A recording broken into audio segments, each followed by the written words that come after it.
Hi, I'm George Spears from Connected. I wanted to take the opportunity to give you a demo of phase one of the Dometic production inventory control system that we have been building. So this is just the main login page for the web interface. We can sign in here and we're presented with a dashboard that's giving the statistics of really what's happened with in terms of CF23 tickets in the plant today. We have it broken down by adjustments, backflushes, and transfers, and the total count of each of these types of tickets, the quantity that are currently in transit, and the ones that are actually completed. Uh, Focusing in more on the backflush weekly statistics.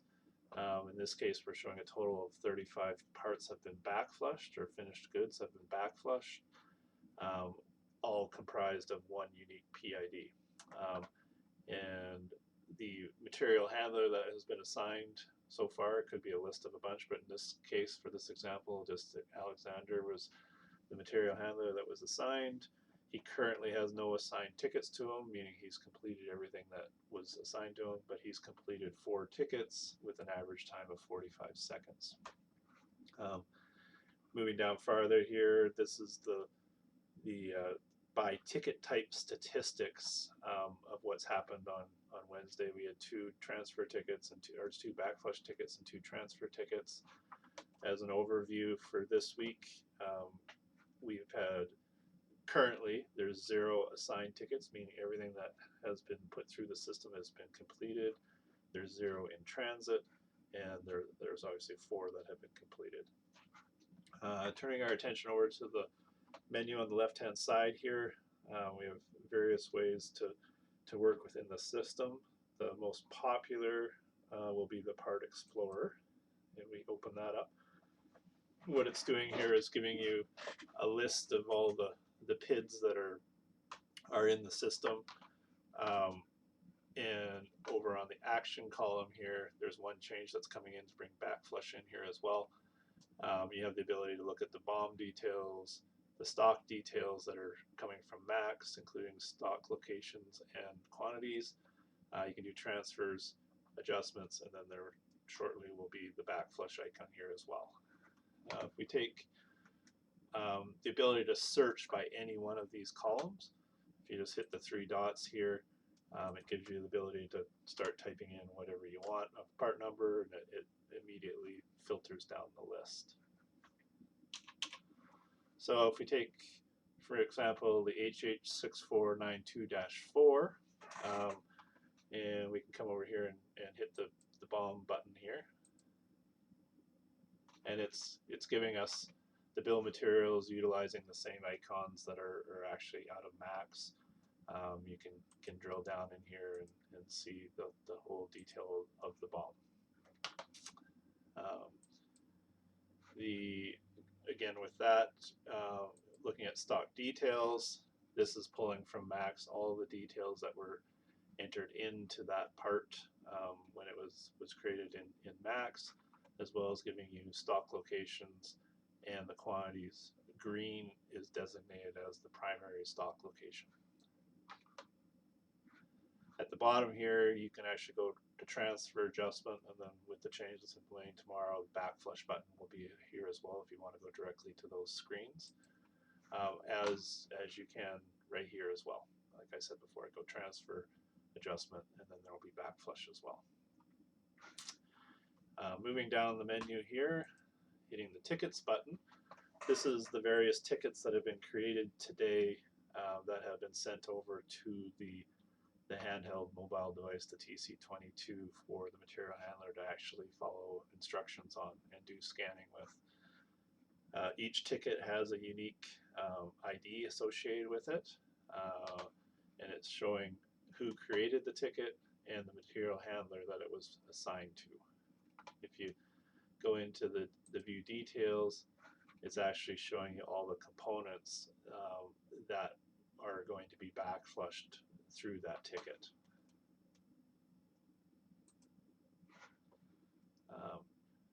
The next 3 screens here, adjustment, backflush, and transfer, is just another way to actually create that transaction if you didn't get to it through the Part Explorer.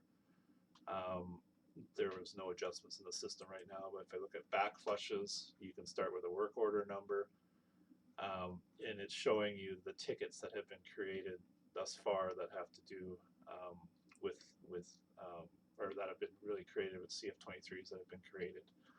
Again, you can actually look at any one of these tickets and pull up the detail of what was backflush. So the backflush quantity was 15 in this case, and so all the components that were required via the bill of material for that backflush to happen are shown here.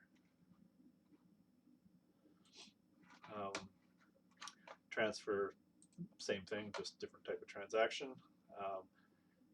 In this next screen, we're showing all of the transactions that have happened today, whether by type, whether it's receipt or the I type, and the quantity that has done, who was actually the material handler associated with, and the actual timestamp of when that actually happened.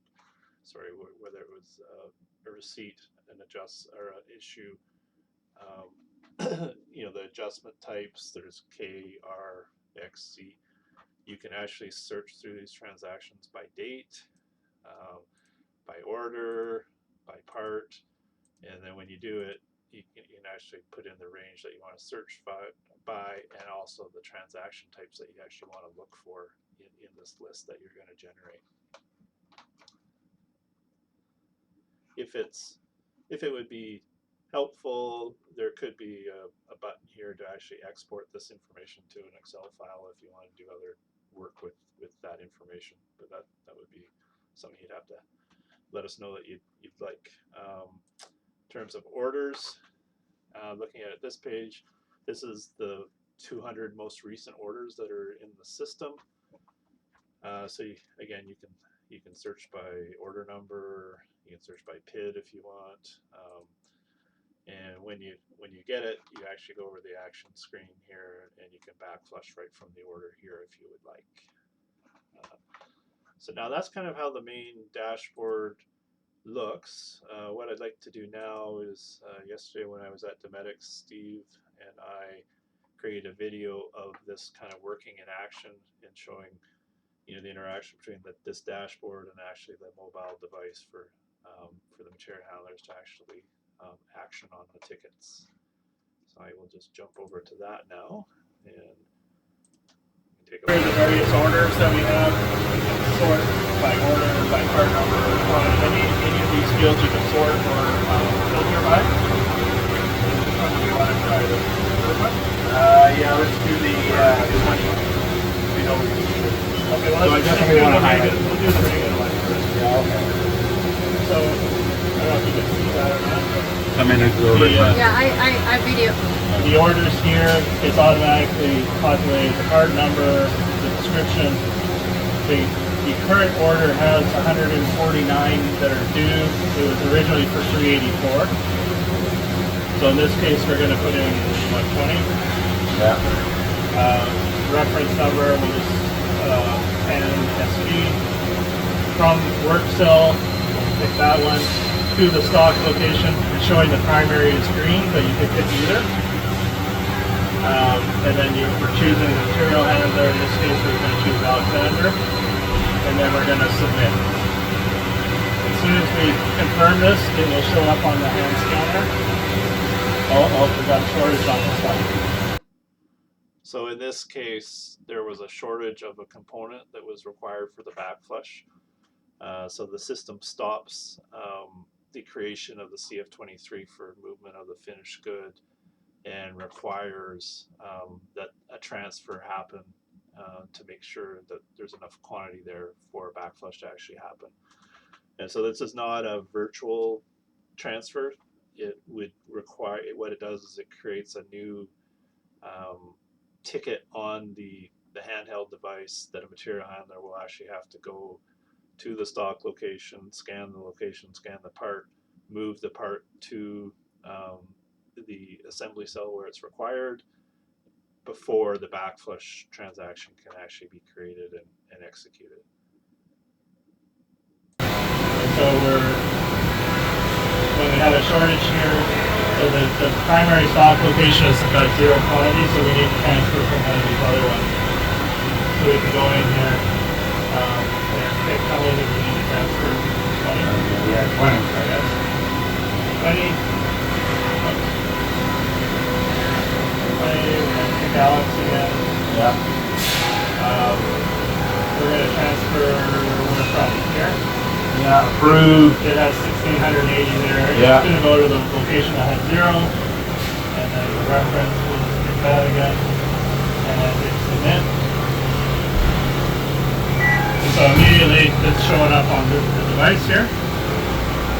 And if you go to assign, Fine. there's the ticket. So the green is transfer ready to go. So if you pick the ticket now, it's showing it's got to go from approved to D303. Right. So I would go over to this to approve, which is receiving. I would grab that part. I'm going to scan it. Right. So now it's in transit on my cart. So now if we look on the dashboard here, it's showing in transit. So even though I'm going around the facility with other duties, I'm coming back to the bus stop at some point with these on my cart to distribute. Yeah. So now I've arrived at Helm, packing. So there's I go to in transit. So here I've got my product. I'm going to drop up. I'm going to scan on our location that we set up. I'm going to put the parts on the rack. I've completed that job. Drop it off. Right here, it'll change in a second from in transit to facility.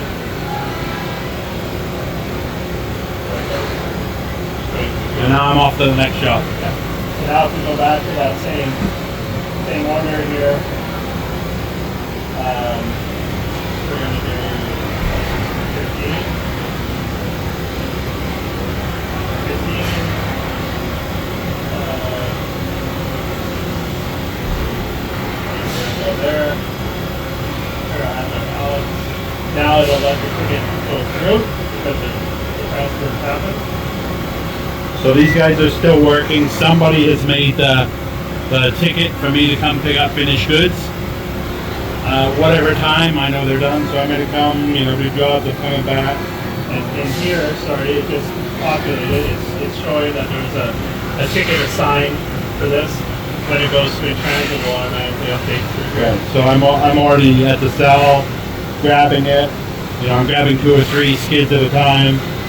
They're with me. I'm going to put them aside and do something. And they should now be in transit.